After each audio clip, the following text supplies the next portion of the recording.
So I'd like to talk about a little bit about social media systems. I actually emphasize the word systems. It's not just, usually when we talk about social informatics, social computing, we're thinking about, oh, we're actually observing the social behavior on an online digitized format. So we can actually see what's going on, what's interesting things in our society, such as my lovely university called UC Davis, that this was a group. Oh, great, thank you. Now I have, this is called, it's not entirely wireless, but it's Ethernet right now. All right, good. All right, I know. I'll be careful, not move too much. So this is actually, I looked at this 3 years ago, Thanksgiving. You might remember this is called pepper spray at UC Davis. We're so famous at that time. I was so proud of my university. And we're very friendly. If you're sending your kids over there, we'll try all kind of agricultural technology. So after this, that we started crawling all this content. We want to see what the student they're thinking and why they're so frustrated, and then after that, how should we actually deal with that? This is actually very beneficial as a university or any organization who try to reach out to the people they care and they want to look at it. So right now, because of the Facebook and many other similar systems, that we can actually digitize this information. So you can use, this is a Facebook API, is a JSON format, and you can grab this information and now you can see, oh, okay, at what time somebody shared what, and how many people likes, and how many comments, and what are those comments, when was those comments made, and whether those comments get shared, and was everything with what I call a Facebook identifier. It's like your social security in the cyberspace. So basically, we can look at this things very unambiguously about what happened, everything that now we can actually process. Before social media system was introduced, we have to, using some sort of natural language processing and other techniques to dig out the raw, for example, from news media or any article, and now suddenly everything becomes so convenient, I would say. Well, another thing, we just show you another example, which is, say, Fox News. Fox News is another such kind of group under Facebook. For example, this article is published in April 27, 2011. It's about Obama's birth certificate. And this is a little bit different because previously in Occupy UC Davis, you can see that every post you have maybe 10 or maybe even 1 or maybe 20 people left comments. But this one, in fact, I actually got this data about 3 years ago, I think in early 2012, when I actually go there to crawl what's happening in 2011. So this number has changed. In fact, I actually recheck the number right now on the same post just this morning. That's why I'm a little bit late, because I try to validate everything I'm going to talk about. The number actually changed. And the thing is, the interesting is it becomes smaller. If you look at this page, I actually got it just this morning. You can see that it says 2,000 people likes it. If you look at this thing this morning, it says 2,009 people likes it. If you can actually pull it out, that's the ID. You see there's a post ID over there that we actually got it. But back then, when we crawl it, the number was a lot bigger. But that's kind of, so you have to be careful when you use this kind of social media system and try to interpret, because there is great interest there, but also there's a lot of system artifact that somehow they doing certain things to present the number, and the thing is that they need to do that efficiently, and therefore the way they present it anytime might not be exactly what had happened. And then sometimes we have some misconcept about how those data are collected, are being computed, and then we try to derive the answer from incorrect data, and then that's actually, sometimes we'll get very surprising result. So back then, I just want to tell you that this is a particular post that back then when I crawled 3 years ago, it has, within like 6 months, you can see the time, created time, update time. It was like within a few months, you got 10,000 comments. And also you got 16,000 plus likes. And then those, we actually count how many individual Facebook identifier involved in all this discussion and social interaction. We found out it's about 5,000 people, including both the people who likes and most people make comments. So this is actually interesting. So compare these two posts. One actually show you how a local event happened, and this one is more, I mean, Fox News, probably for those of you who are familiar with the media, that they actually have their special situation that very unique. There are certain people make certain kind of comments over there. So I just want to tell you that, all right. So I probably should talk about this earlier, but I somehow shipped this slide. But this is just want to tell you that sometimes social media system, not only they collect information, but also it sometimes got changed the social structure about how people are interacting with each other. So before the pepper spray, for example, this was in November 6 to 12, 2011, that we look at all the interaction about all the Occupy movement. That's Occupy Los Angeles, Occupy Wall Street. By the way, at that time, Occupy UC Davis is already there. But the signal is so weak that when you do any kind of visualization, it didn't show up. And the thing is that, by the way, if you look at the structure, look at the topology presented here, you will see that Occupy Los Angeles is fairly close, means that they have a lot of interaction, means that they're mutual user, they participate, both Occupy Los Angeles and the core group of Occupy movement, which is Occupy Wall Street. On the other hand, the Occupy Sacramento, which is actually the city fairly close to Davis, they kind of already have a lot of discussion, but the interaction with other occupying group was not as significant as, say, other city connect to that. But after the pepper spray, sometimes I say I'm so proud of ourselves that after the pepper spray, that you can see that a lot of activity about Occupy UC Davis suddenly came up.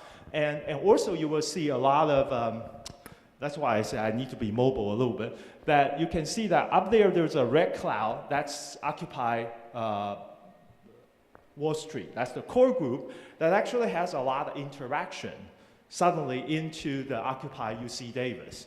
But also at this moment, we realized that it was quite isolated, Occupy Sacramento, but because of this, that it actually suddenly involved in more of the global Occupy movement as well.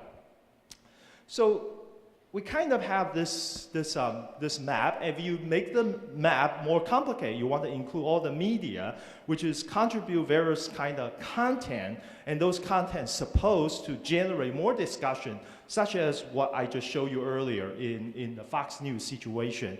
The left of the graph just represent the Occupy movement first week. I not only put all the Occupy, but also put all the news media.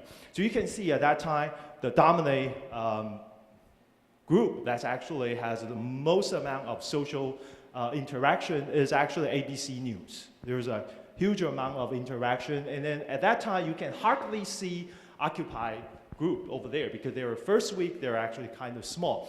But the right side was the third week. When we look at the changes, you can see now Occupy movement came up. And then the group actually, the ABC News, I hope this will work. Which one? Ah, no, I don't want this way. Is there a laser here? Which button is a laser? Oh, this one. The middle, and this.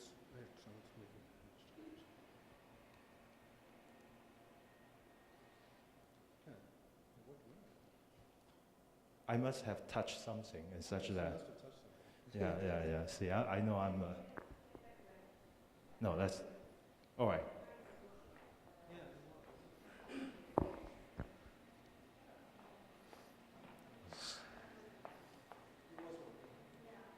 So anything I touched, okay? Good job, yeah, thank you. Oh, okay, thank you. Press, okay, thank you. How do I, thank you.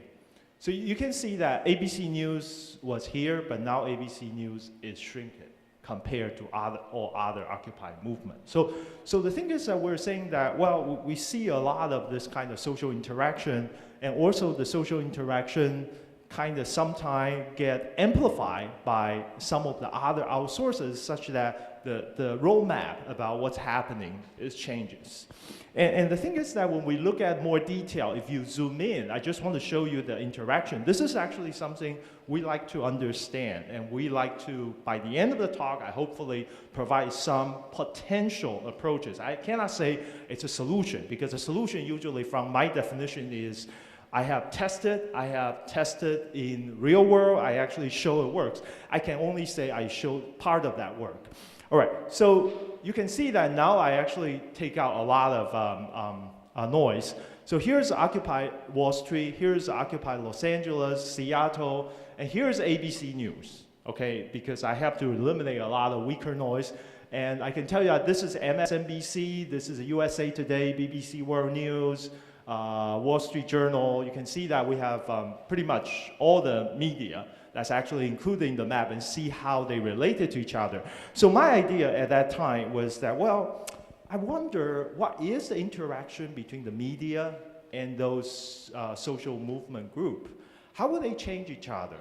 Is this because of some of the report over here, and suddenly it changed direction about how certain movement is changing their direction? Or it's maybe the other way, which is you have some of the social movement over there, and based on their discussion, that the reporter basically catch up certain opinions, and then they will be able to present their article. And then maybe it will be liked and make a further comment by the people who involve the social movement. So we try to understand the interaction between the media as well as the discussion group over here.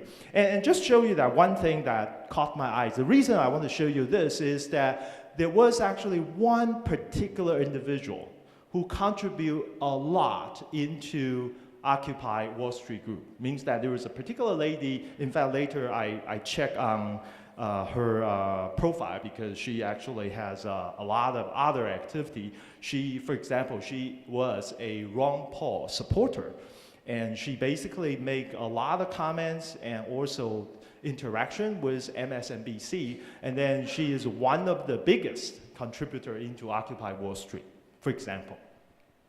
All right, so just want to show you a little bit to take a look at what we're just seeing. So now I try to digest the information and try to see whether we can be providing some of the more structured understanding about what's going on. For example, if this is the group of what I call Occupy Los Angeles, and each of the line represent one particular post, as I showed you earlier what the post looks like. And so each of this posts has actually, I only captured 2 columns here, which to show that the interesting perspective about each of the community. And this is a community called Occupy Los Angeles. You can see that most of the posts has very small number of people participate. And the thing is that I have 2 columns. The blue basically represents how many people involved in the discussion, and how many comments they actually contribute. So you can see that most of the posts, there are a smaller number of people. Then occasionally you have like a 1 post, maybe you have 2 people, and then you have more than 10 comments. That's quite typical, at least for the data set we have collected and analyzed. For example, like Occupy Los Angeles group. Well, if you look at the CNN, which is another group, we try to see how people, our society, and the media interact, you will see that most of them is just 1 user and 1 comment. Just one. In fact, that one is usually not even somebody make a comment, it's actually the originator who posts these things, and then nobody actually care to make a comment. So it's really just something, put it there, and nobody care. But occasionally you have some content which actually is pretty interesting size of interaction. For example, this post has about more than 1,000 users, and then they generate about 1,400 comments over there. So this is CNN. But now let's actually look at Fox News. So this is Fox News. For every single post, you can always see that there is a pretty good number of people and with a lot of comments. All right, and for example, this is significant because if you compare what happened in CNN, right now, if you look at the number of comments divided by number of users means that I want to find out how many comments in average a user actually contribute. So if you divide it, that's about 1 point something. It's not a lot. It's not a lot. But if you take a look at this one, for example, if you take, there are 266 people contribute about almost 4,000 comments. If you divide it, that each of them probably contribute 12 comments over a period of time. So that's actually interesting because why the number about comments per user is so different, because when the number is big, then that means they have interaction, because if each of them provide 12 comments, that means we must have some sort of go back and forth. Either we're arguing with something or we're actually supporting each other. And the thing is, that's interesting for us to understand what are they discussing. And from those processes, we can actually be able to find out maybe some of the comments are actually more important than others.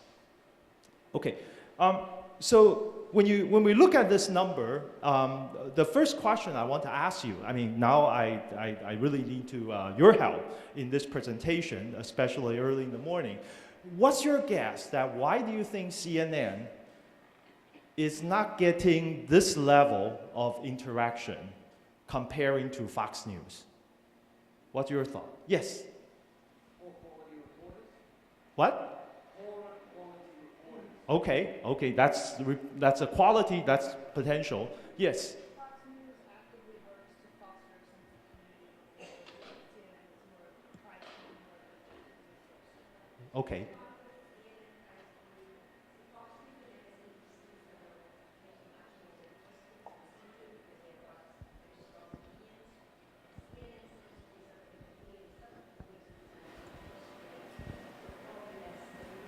Right. Okay.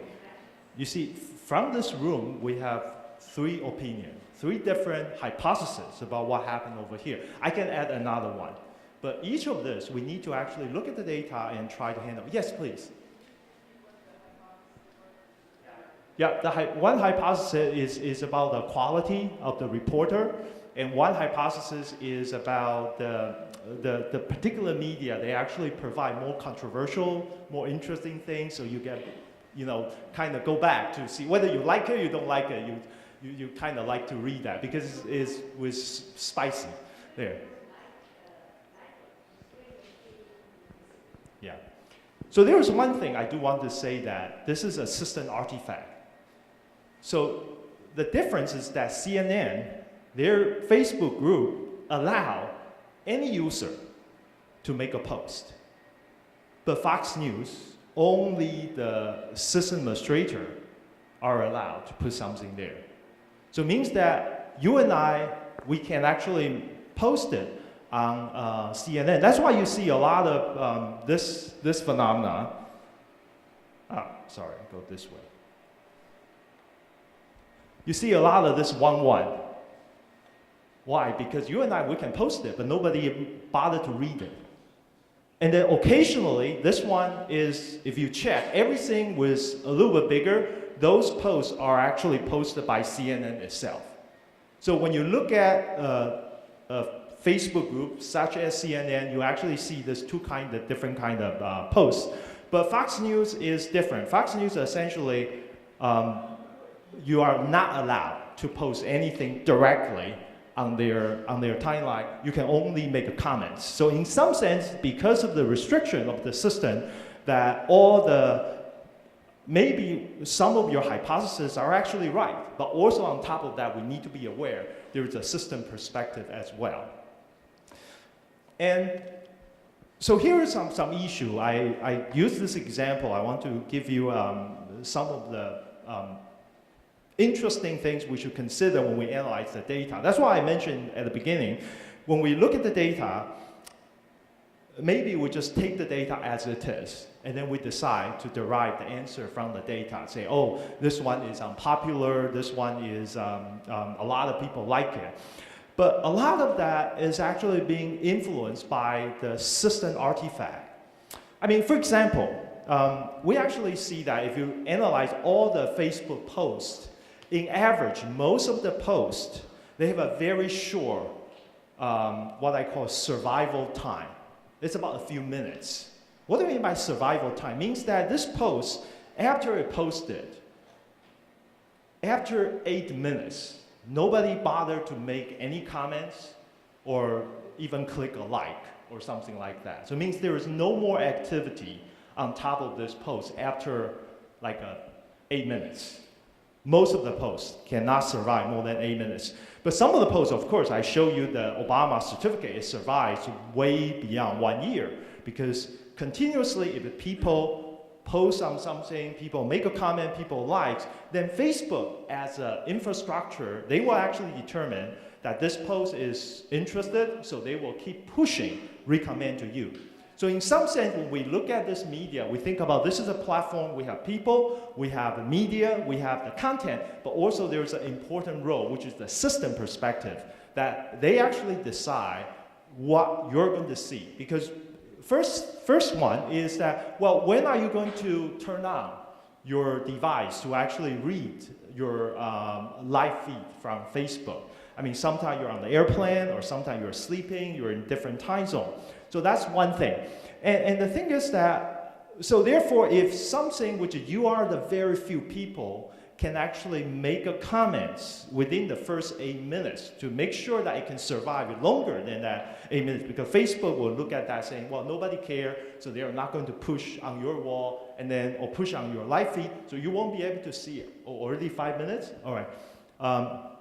But other system, other artifact is that, well, the thing is that just by chance that you miss that period of time, and after that you try to come back, it's already overflowed by the newer update and newer thing, and such that those information is no longer there. So sometimes we need to understand, when we interpret this information, yes, it represents what's going on in our society, but also it really represents how the information is being read by each of the user. And in some cases, the people never read this article or read this post, and therefore there is certain kind of analysis need to be considered differently. Okay, so the other thing, which I'm not, because I only have 4 minutes, I assume, that I'm not going to talk about is the difference between the social behavior in real life versus online. Because we see that because of the system artifact, that, well, how do we actually make sure that maybe because of the online social network, you'll be bold to say a lot of things, you can be more frank about interacting and sharing your opinion. In real life, because we're actually so close, we're seeing each other, you're not seeing a device or keyboard, so maybe the behavior is different.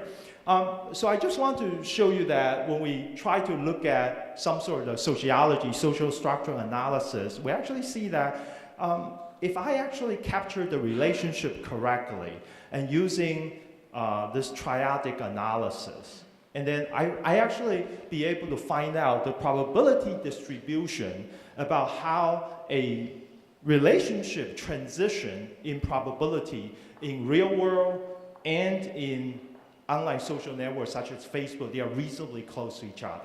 So which means that we think that, okay, even though we think that online and the real life, they might behave differently, but then we realize compared to the sociology, they actually developed those results before the internet was established. And after we actually be able to collect all this data, we found out their interaction are actually reasonably close to each other. Okay, so now I'm going to say, okay, now what is my problem? So I see that, okay, I understand the system artifact, and I understand that reasonably close, my online behavior represents some characteristic of the real life behavior. So now I can actually derive all this important information from the social interaction. So for example, here I have some content. This is each of this, you can think about a post, and you can think about people are reading it and making comment. The system need to somehow have a way to approximate and measure when they actually read certain comment and when they actually be able to have a time to actually make a particular comment or action based on that. And then people start to making different opinion, and then such that they have a structure formed because of that. And so the thing is that now we try to do all this, and such that instead of looking at, say, this particular post of 10,000 comments, and by the way, that's actually kind of bad, because you can think about who actually can read all 10,000 comments. We only read like 4 or 5 that's actually presented to us. But the thing is, those 4 or 5, who actually decide which 4 or 5 out of the 10,000 is usually decided by Facebook. So we are now trying to analyze, well, is that the right way to look at it? By the way Facebook decides is usually based on popularity, based on whether this particular comment has a lot of people likes it, or a lot of people actually try to respond to that, and they decide whether that comment they think is a top comment. But is that the only thing we can do? And that's what I'm going to tell you in the next 30 hours, if you give me 30 hours. I know I have 30 seconds, okay. Yeah, I know you cannot, but I can. Right? I'll be in the conference I'm in. So we look at this, so we start to form. I just want to show you 2 slides. The first thing we actually did is that let me directly jump because I want to skip all this detail. We actually not looking at the content at all. We just look at the interaction, so like a like or make a comments. And just look at that, looking at every single comments and their user. So we can do a very simple clustering, graph clustering. Based on this graph, we look at this graph clustering, and then we try to make hypothesis. See, another hypothesis saying that, wait a minute, these two are probably, this particular discussion has multiple opinions because of the cluster coefficient. And the thing is that, well, how do I know this is really cluster? I mean, of course, I can read the comments, but that's take a lot of time. So what we did is that we're actually using linguistic feature to aggregate all the posts under single opinion and see if they are correlate with each other, stronger than they correlate with other comments in the other cluster. So based on that, we actually can tell you that there's a full paper you can read that we think that this is a reasonably close based on some preliminary experiment that we can perform. Of course, we need to continue to present every other thing as well. I mean, okay, if you believe me that that's actually good, then I'm going to show you one extra graph and then I'm done. So the thing is, I'm not just interested in what opinion you are, but I'm interested in how do you actually form the opinion, and how is one opinion actually influence the discussion with another opinion. And then I want to identify actually which comment or which person are more influential to push this opinion to go this way. And furthermore, I want to see that whether you are a person which I call you're a biased person, or I should say you are a very person with a lot of integrity because you stay with your opinion all the time. Or we say this person is more deliberative, means that he's either changing his mind so often or he's actually helping the society to bridge the gap between two groups. So because those kind of people usually help us to think about either he's the one being changed, his opinion from one side to the other, or he's the one who actually push other people to help certain people to move their opinion. And therefore, those comments are so critical for us to understand, instead of look at 10,000. So this is actually just show you that each of this is a time, and each represent a group of opinion. And the link between this opinion are the intersection of users, overlapping user between this group opinion and this group opinion. And then we can form all these different paths, they're disjoint. And very simple to tell you the result, what we got is that the algorithm we validate is reasonably accurate, is that if a person always stay in one of these paths, then we say this person is probably has too much integrity or a little bit biased toward one opinion because they never change. But if a person actually show up in more than 3 or 4 during this period of time, which means that this person actually support and help to, for people to move around. So that's why we build the system. So now when you look at the comments, you actually can see that, okay, I actually classify this comment into 2 different opinions. And the green side means that this person is more biased, and the blue side represents this person is actually more deliberative. So we actually help people to actually understand all this. Okay, so I think I better finish here, and if you're interested to using our data set and to work with us, because we need all kinds of expertise. We love to work with people who are interested in data science. We're interested in people who working on political science or social science. We can work together. And also, important thing is that we have the system built up. You can actually go there and take a look and give us feedback. All right, thank you.